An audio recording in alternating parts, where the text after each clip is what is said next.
Okay, so for my last and final video, we will be using comparative Socs to make decisions. Okay, so for this scenario, we have two parents who built toy catapults for an elementary school fair, and the students had to attempt to put land ping pongs onto the 5 centimeter band, and so each parent had to test it out, and they used the same conditions. Each launched 40 ping pongs from each catapult and measured the distance that the ball travels.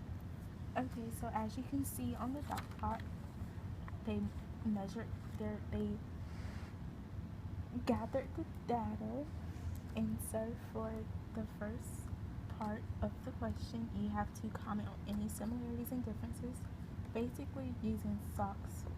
Okay, for the shape for graph A is skewed right, while the shape for graph B is approximately normal, as you can see. By looking at the graphs, graph A seems to have outliers at 110 centimeters and 155 centimeters, and graph B has none. Both graphs have centers around 137. Graph A's min is 110, which is smaller than that of graph B, which is 133. Graph A's max is larger than graph B, which graph A is 155 centimeters and graph B is 144. Okay, so for part B, you have to decide of the two catapults which would be better to use. I said catapult B because the data is more evenly distributed.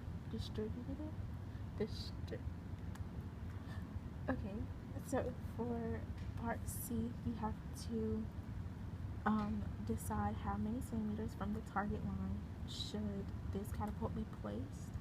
And I set around 135 because all the data is all around 135 or less than 10 centimeters from 135.